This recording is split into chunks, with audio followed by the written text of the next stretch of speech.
5 lessons that I have learned late in my life.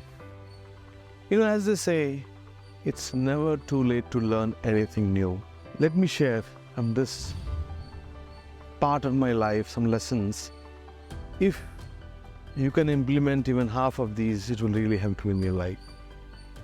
The most important thing I like to share, I like each one of you to really pay attention to, is that do not sweat over small things. According to some researchers, 80% of the things that we worry about don't happen. And I'm sure you don't need a researcher to tell you that. We all know that. Half of the time we worry about rain and it doesn't happen, right? That's a small thing I'm telling you. But even outside, around your life, you worry about your exam score, or you worry about your boyfriend or girlfriend, or you perhaps worrying about the Oppenheimer movie tickets or Barbie movie tickets or something else. These things don't happen and we keep worrying about this. So how to get over that? The way to do that is, every time you find yourself caught up in the whirlpool of thoughts worrying about something, take a deep breath. Take a deep breath, and I would say, refer to that movie, 3 Idiots. ये हाथ ले, अपने दिल पे डाल और बोल all is well, all is well, all is well, all is well. Tell your heart, all is well, all is well.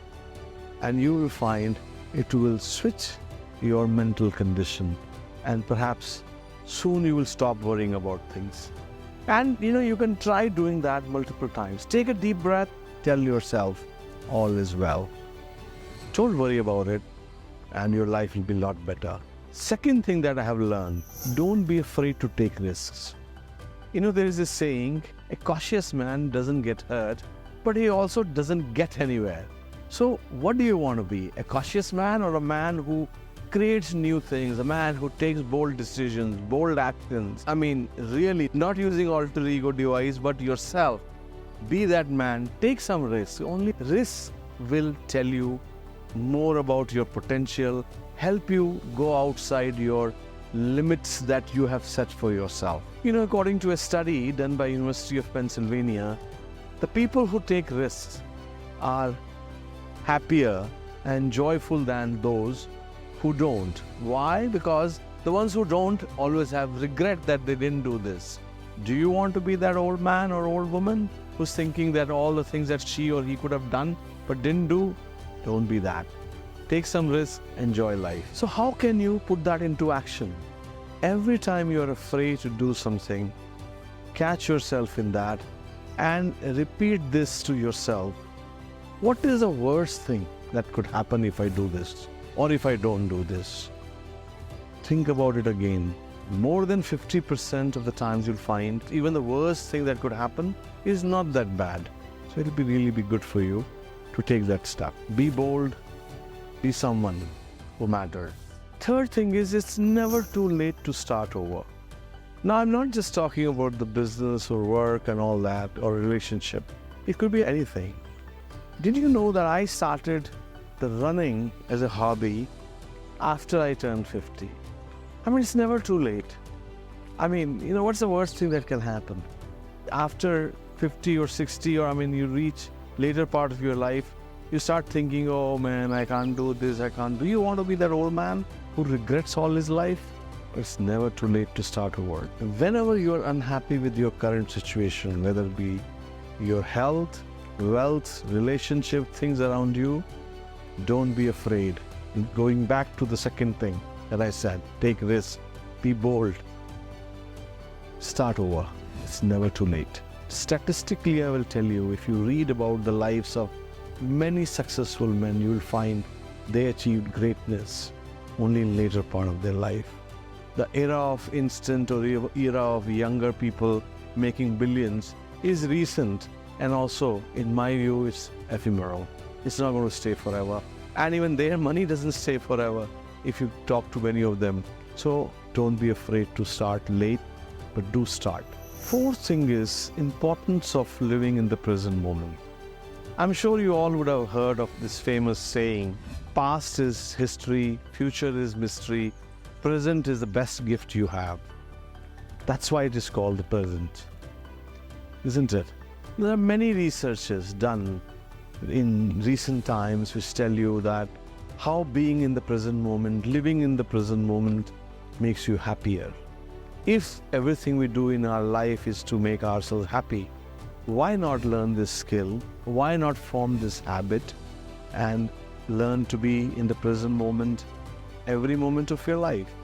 Now, question comes, how do you do that? Every time you catch yourself thinking about past and future, worrying about past and future, stop yourself, take a deep breath, bring yourself to the present moment. In mindfulness, they say, focus on your breath. In heartfulness, which I practice, I say, bring your attention to your heart. Focus on the heart and see how you're feeling. And let your heart guide to the next thing that you want to do or you need to do, isn't it? So let's be heartful, my friends. Be in the present moment. The last but not the least is learn the importance of giving back to others. Once my mentor had told me, more you give, more you get. I still remember that. This day, that was perhaps 35, 40 years ago. And I have found that, I think giving is not something that you have to remind yourself. You should come to that stage where giving doesn't become an action that you have to think about performing. Again, going back to alter ego, certain things you just do, you don't need to think about, right? That's how giving should become in your life if you really want to leverage this to become happier. There are many researches done that how giving produces some hormones in your brain, and I think there's one of the guys, I think Simon Sinek was talking about that every time people gave something to others, even a beggar on the street, and they found their whole day went much better or things like that. I've come across researches like that, but I think you can do that yourself. You can try yourself. You just help your family member. You'll find it creates a satisfaction. You help a neighbor, you help a friend, you help someone you do not know. And helping doesn't mean that you're giving them money. Helping them, then really telling them something, really being for them when they need you. And that to me is the best help, right? And if you're able to do that, eventually you have to strive towards reaching a position, reaching a phase in your life where giving is not an action, but a habit. Giving become an instinct. There's a great saying, the best way to find yourself is to lose yourself in the service of others. Sounds great. If you can put that into action, you will be the hero. You will be a person who has no regrets. You will be the person who can learn to live in the present moment. You will be the person who can learn to take risks. You will be the person who can do all these 5 things, whether you're young or old. So these are the 5 things that I have learned in my life, and I'd like to share with you. Thank you.